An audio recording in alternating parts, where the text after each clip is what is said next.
Kannepalli pump house పరిశీలనకు మాజీ మంత్రి జగదీష్ రెడ్డి వెళ్తున్నారు. ఇక మనకు ఫోన్ లైన్ లో మాజీ మంత్రి జగదీష్ రెడ్డి సిద్ధంగా ఉన్నారు. తనతో మాట్లాడే ప్రయత్నం చేద్దాం. నమస్తే సార్.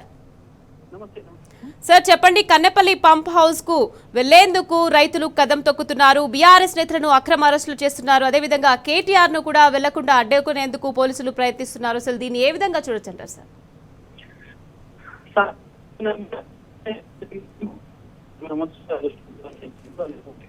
అని చెప్పి ప్రజల ముందర తెలియపరిస్థితి వచ్చింది. ఇవాళ ప్రభుత్వం స్వయం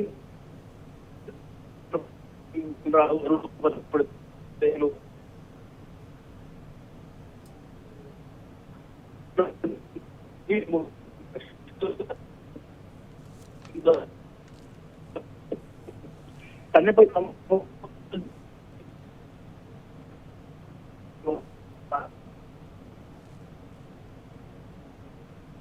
కావచ్చు, నిజామాబాద్ జిల్లాకు సంబంధించి కరీంనగర్, మెదక్, వరంగల్, నల్గొండ ఇన్ని జిల్లాలకు నీళ్ళు ఇచ్చే అవకాశం ఉంది.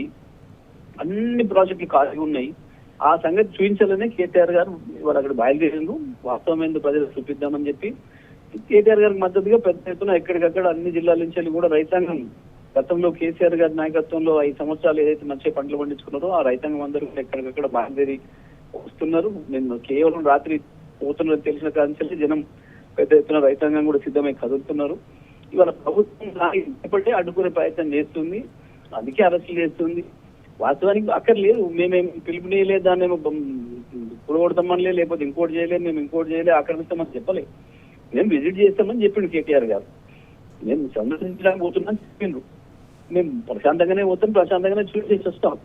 కానీ ప్రభుత్వం తను చెప్పిన మాటలన్నీ కూడా అబద్ధాలని చెప్పి బట్ట బయలవుతుందని చెప్పి తెలుస్తున్న భయంతో ఇటువంటి దుర్మార్గం చేసేసి అరెస్ట్ చేసి ఎక్కడికక్కడ ఆపాలి, అడ్డుకోవాలని ఒక చిల్లర ప్రయత్నం చేస్తా ఉంది. ఇప్పుడు కేసీఆర్ మీద కోపంతో రేవంత్ సర్కార్ ఈ కుట్రకు తెరలేపింది అనుకోవచ్చు అంటారండి? 100% అందులో సందేహం ఏం లేదమ్మా.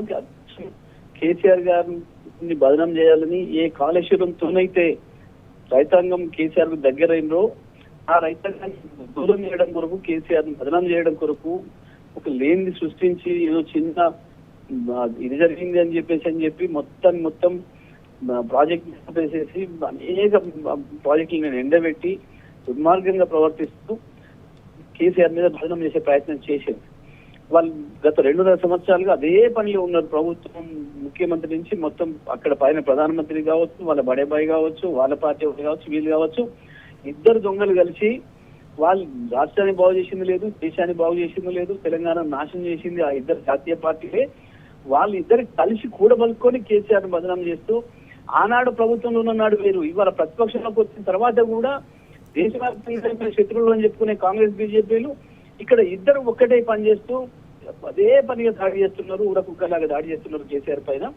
వాస్తవాలు ఎందుకు చూపిద్దామని చెప్పేసి ఇలా బయలుదేరింది. మొత్తం తెలంగాణ వ్యాప్తంగా రైతాంగం అందరూ కూడా కేటీఆర్ నాయకత్వంలో కేసీఆర్ బదనాం చేసే కుట్రకు ఇక నిప్పనిచెల్లి తెరపడాలి, వాస్తవాలు ఎందుకు రావాలి, చూపించాలి. ఎందుకంటే కేసీఆర్ గారు కాళేశ్వరం కట్టినాడు చెప్పింది, ఇది తెలంగాణ కరువు నుంచి బయటపడేస్తుంది, ఇది కాళేశ్వరి వరపదాయి మనకి అని చెప్పి. ఇవాళ అది కనబడుతుంది స్పష్టంగా. ఇవాళ పరిస్థితులు వచ్చినాయి. ఇవాళ తీవ్రమైన దుర్భిక్షం కనబడుతుంది. ఎక్కడ చెరువులలో ఒక చుక్క నీళ్లు లేవు. అక్కడ ఎల్లంపల్లి కావచ్చు, మిడ్మనీర్ కావచ్చు, మల్లన్న సాగర్ కావచ్చు, రంగనాయక సాగర్ కావచ్చు, కొండపోచమ్మ కావచ్చు, మా బస్వాపూర్ కావచ్చు, ఇటువైపు వచ్చేస్తే వరంగల్ జిల్లాలో ఉన్న అనేక మధ్య తరహా నీటి ప్రాజెక్టులు కావచ్చు, మైలవరం కావచ్చు, బయనబాబు కావచ్చు, మా నల్గొండ జిల్లాలో అనేక చెరువులు మొత్తం కూడా కనబడుతున్నాయి. మా వాలేరులో గంధమల్ల కావచ్చు, అన్ని కూడా ఇవన్నిటిలో నింపుకునే అవకాశం ఉంది. వాళ్ళ మనం బ్రహ్మాండంగా నింపుకునే అవకాశం కల్పించింది కేసీఆర్. ఇంకా అవసరం అనుకుంటే శ్రీరామ్ సాగర్ రైతాంగాన్ని కూడా నీళ్ళందించడం కావాల్సిన పద్ధతుల్లో వరద రివర్స్ తీసుకుపోయి దాన్ని నింపుకోవడానికి కూడా అవకాశం కల్పించిండు, చేసి చూపించాడు. కేసీఆర్ ఏదో వాళ్ళలాగా వీళ్ళలాగా కేవలం వాటిల్లో వీటిల్లో చూపించేసి మాయ చేయలేదు.